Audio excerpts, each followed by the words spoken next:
You know, it's a little eerie sitting on this title screen without the music playing, but you know what? It's all copyrighted, and I don't want to get claimed by the mouse. Which, like, I get it. Disney wants to protect their IPs, but like for something like this, where it's clearly a video game, and I'm not trying to re-upload the music itself to whatever. It's dumb.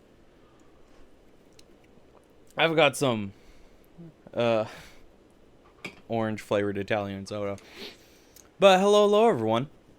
I am Andrew Dornan, also known as the 12th Gun here on YouTube. Today is some more Let's Play.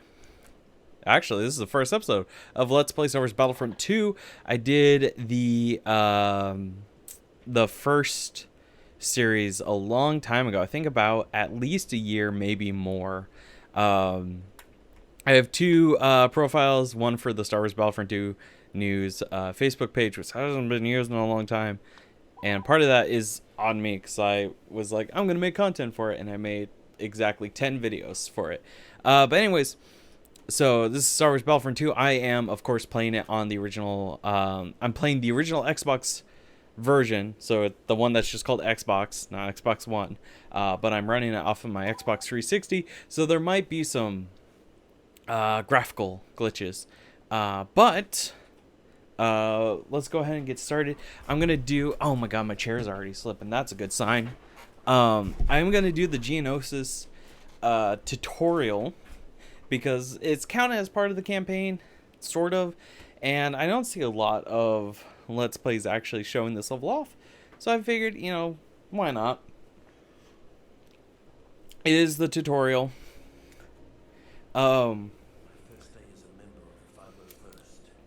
Yeah, also that's gonna, I'm gonna talk over these because they have copyrighted music. I'm sorry, I just don't want to get shot by the mouse. But as you can see with your own eyes, real cutscenes.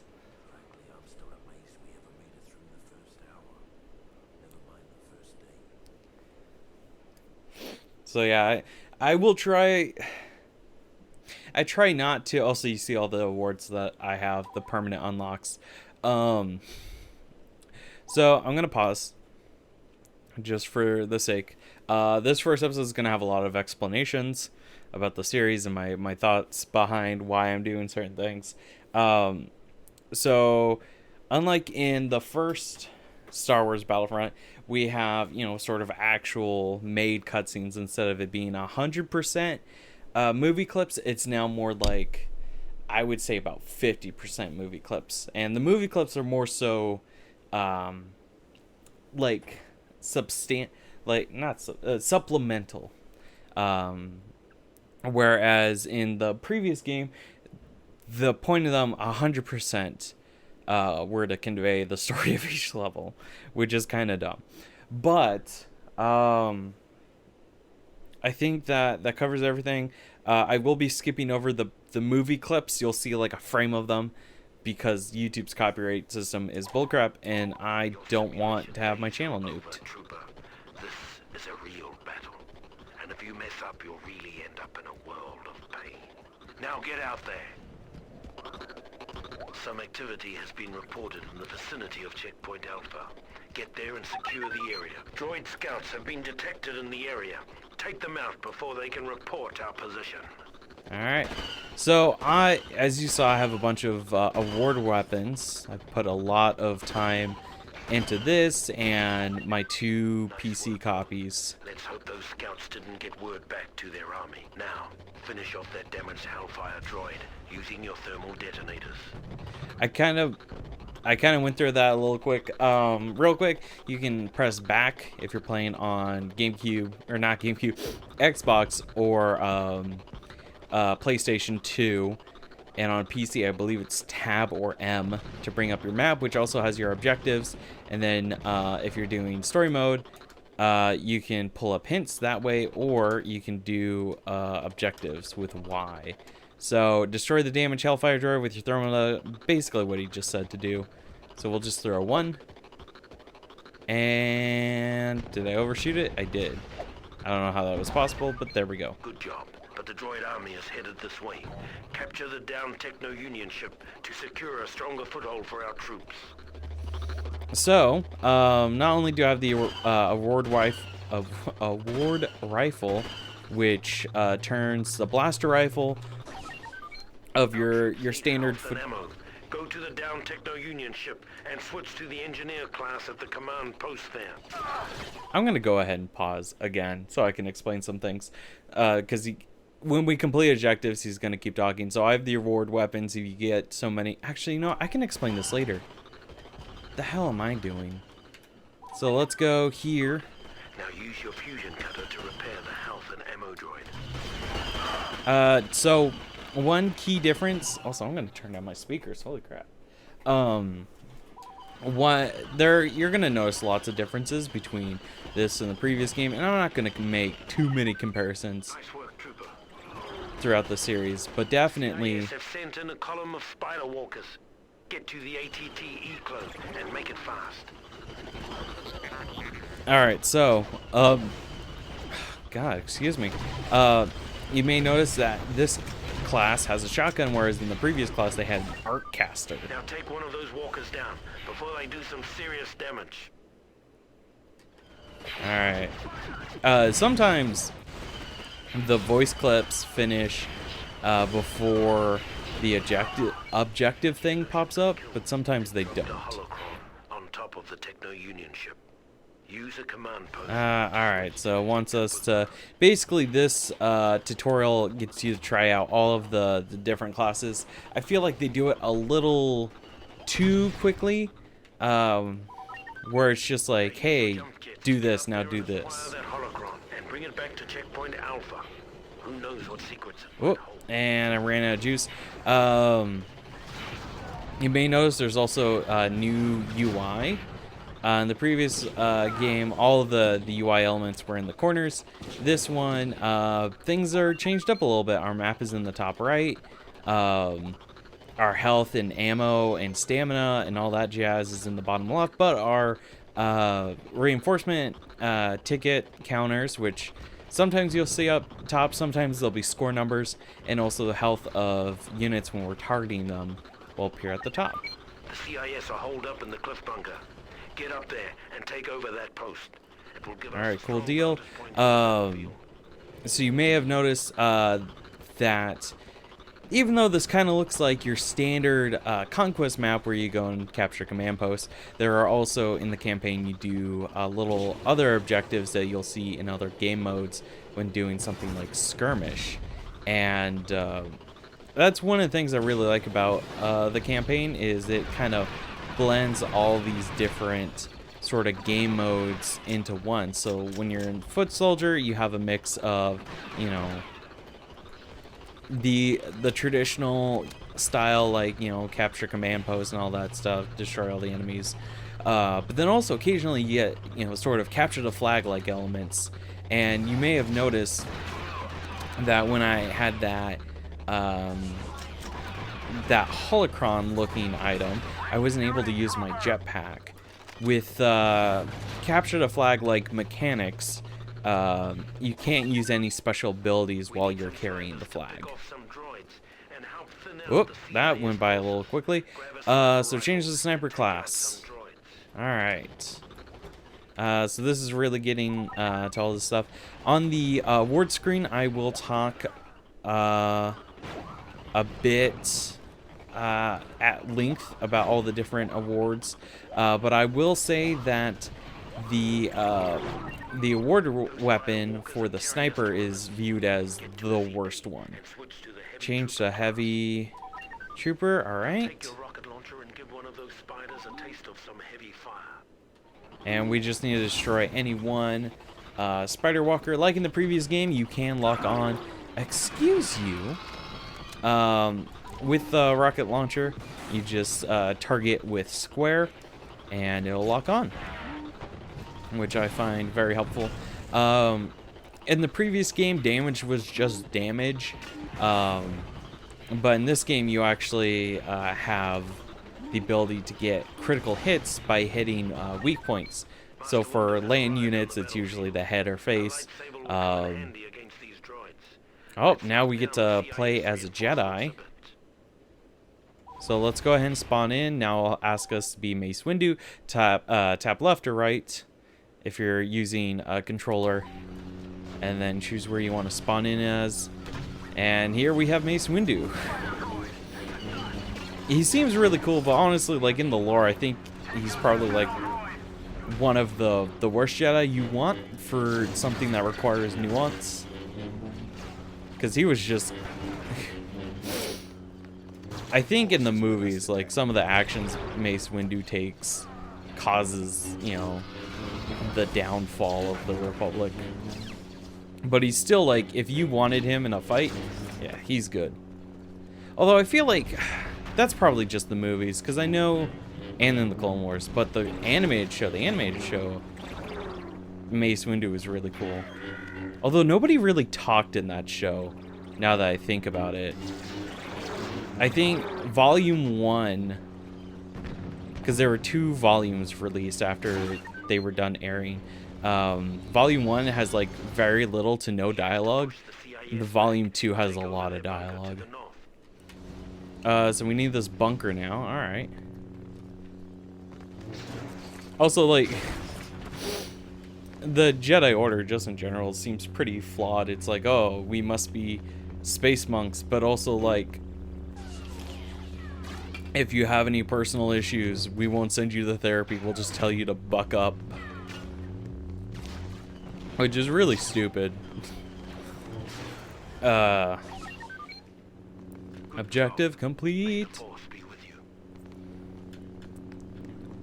Alright, and that's it. Okay, I thought there was more. I haven't, honestly, when I did all of my practice runs, I just did the normal campaign. I didn't really practice the tutorial, because, you know, it's the tutorial. The crucible of Geonosis, emerging battle-hardened and ready for whatever the war would throw at us. But yeah, so here we are. Awards down at the bottom. These are sort of your general awards. Tank Buster, you know, destroy the most tanks. Killing Spree, you know, if you played any shooter, you know what that is. Killing, you know, so many units in close succession. Camper, anyone who's played a shooter knows who a camper is. Basically, the longest time a unit or a person or whatever has spent staying in one spot and getting kills, I believe. That's also part of it. Survivalist. I believe Survivalist is probably getting kills when you're low on health. Traitor sounds pretty straightforward. Is basically how many team kills you've gotten. Public Enemy, I think, is just an advanced form of Killing Spree. I'll do a bit more research on that. Bantha Fodder, basically whoever died the most in rapid succession or just in general. Deadeye is if you landed a headshot right between a unit's eyes. And I spent too long on that screen. Yeah, I'll save. So what I'm doing there is I'm basically saving to a profile instead of a save file. So the game asks you to save twice for different things. And also, this is a glitch that might happen. The background doesn't load in properly. So, with that out of the way, there's still some other stuff, but I'll talk about them in a bit. Let's do the Rise of the Empire campaign. We are doing about 2 missions an episode. And you know what? I'm going to actually use this crawl. It's going to be muted. Because of course it is. It's copyrighted. But, so one of the things I mentioned, award weapons. If you get so many kills with a certain weapon, or do so many of an action, you get an award for it. With the award weapons, it's usually get so many kills with the weapon in a row. And you do that enough times, and a sort of rank for that award goes up. And once you hit legendary, then you can do that. Real quick, shadow looms over the Republic. The Clone Wars have torn a rift across the galaxy. Populace weak in allegiance and resolve. Supreme Chancellor Palpatine has commissioned an elite division of clone troopers, the 501st Legion, to vanquish the Separatist threat once and for all. Their unwavering loyalty to the Chancellor, combined with the Republic's desperation to see an end to the war, has set the stage for the execution of Palpatine's ultimate plan. Braving the frigid world of Megiddo, the 501st joins Jedi Master Ki-Adi-Mundi for the first of many crucial battles destined to shape the fate of the galaxy. All right. It sounds pretty good to me. So it does the slow pan. These are really interesting. You get sort of like a look at the plane you're going to be fighting on with this rough 3D model. And a little blurb. Megiddo amongst the ruins. A powerful energy source must be acquired from the CIS manufacturing plant. And that's a movie. That's what I told you about. The movie's being used as little supplemental cutscenes. General Ki-Adi-Mundi is leading an attack on the CIS manufacturing plant of Megiddo. A powerful energy collector supplies power to its factories. Destroy the energy collector and recover the unique power crystals from its core.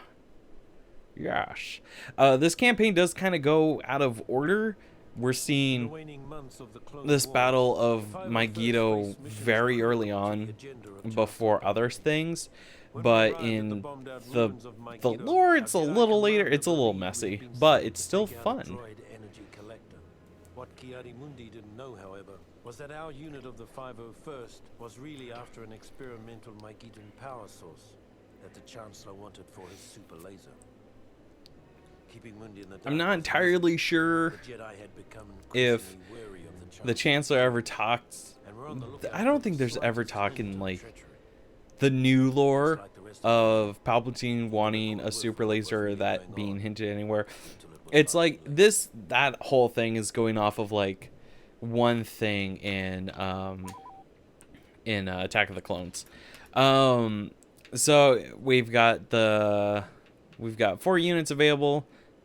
Yeah, 4 units, and then 2 special units that are unlocked with points. That's something that's changed from the previous game.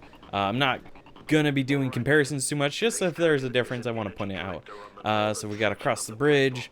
If you have, so this is the standard blaster rifle. It's sort of like an automatic, although the fire rate's kind of low. And then you swap over to your ward weapons by hitting left bumper. That's also how you switch primaries in general.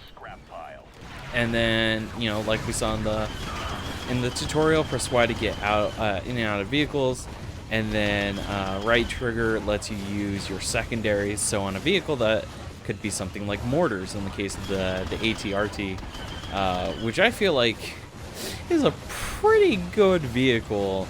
And I think like maybe in the lore it is too. I'm not a big like lore person when it comes to Star Wars, just because it's like it's so all over the place and it's kind of hard to like keep it all straight.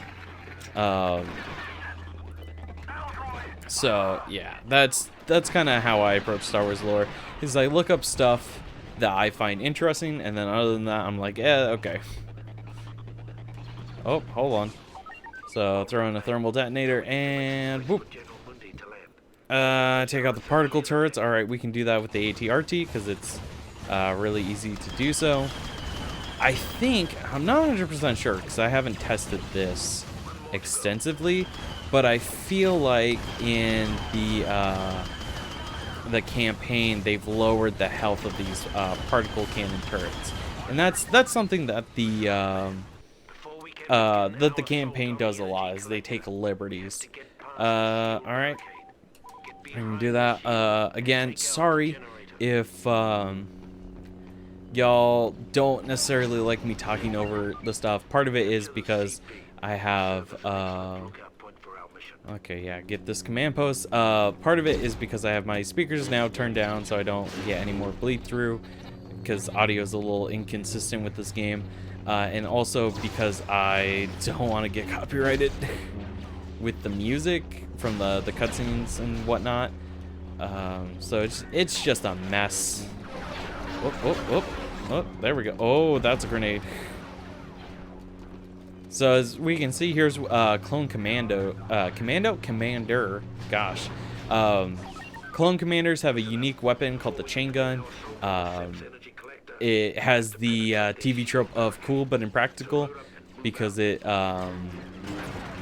winds up, like it charges up and then fires what seem to be like sort of like projectiles, whereas, you know, other weapons in Clone Wars, or most weapons in Star Wars, God, I can talk today, are energy based. So that's something that's just a little interesting thing. Also, heroes, because I didn't cover this in the previous mission because things were going by a little too fast. Heroes, they have different abilities and weapons from standard units. So in the case of like Jedi and Sith, they have lightsabers, which is really cool. Tapping right bumper lets you block, which will deflect blaster bolts if this guy can hit me. Alright, he's not going to do it. But they also have different alternate abilities, like I can force pull a unit. Doesn't always work, which is kind of odd. But it is what it is. And then also for lightsaber wielding units, or heroes and villains, you have the ability to throw your lightsaber. Droidekas have gotten a pretty decent nerf between the 2004 and 2005 Battlefront games. Alright, yeah, we just gotta take that over. Instead of their health being unknown and their shields almost entirely impenetrable, their shields now take more damage and take a bit more time to recharge. And, you know, in general, they're pretty not great in the hands of the AI. But against, you know, if you're going up against a player that knows how to use a droideka effectively, then it's all good. And just like that, we won. Again, you know, I will be talking over a lot of stuff because that's just what kind of happens. And, you know, I love the Battlefront games, but the use of music from the movies makes doing these Let's Plays a little iffy. So anyways, real quick, so we can see more specific stats of certain units or yourself by doing this. Medals, Endurance, Guardian, War Hero. If we go into career stats, you can see I have the rank of General. This is after a long time of playing. 11,000 kills, 500 deaths, kill death ratio 19.17. This is all like because AI. But you can see Demolition and Marksman are both green with 0 medals on each. But everything else is legendary. Technician is at Veteran, which is another level. But Endurance basically gives you energy regen. War Hero gives you damage. So now that I have Legendary on both of those, if you get Legendary on a career medal, it's permanently unlocked for that profile, which is really nice. So I get an automatic energy regen bonus and damage bonus. Gunslinger, 4 kills with a pistol and 1 life, gets you the precision pistol, which I now have constantly. Regulator is what happens when you get 6 kills with a shotgun and 1 life. Guardian is damage reduction. It's if you get 18 points and 1 life, which if you're playing against AI, pretty easy to do. Frenzy is 9 kills with a blaster rifle and 1 life will get you the elite rifle, which is that burst fire weapon that I was showing y'all earlier. Demolition, which is something I haven't gotten once. 4 rocket launcher, critical hits on a vehicle within 1 life. gets you the remote rocket launcher, and then the beam rifle. Score 6 headshots with your sniper rifle with 1 life, and you unlock the beam rifle. I try to not go for headshots because I don't want the beam rifle, because it's seen as like one of the worst weapons in the entire game. But done with that. Load it up.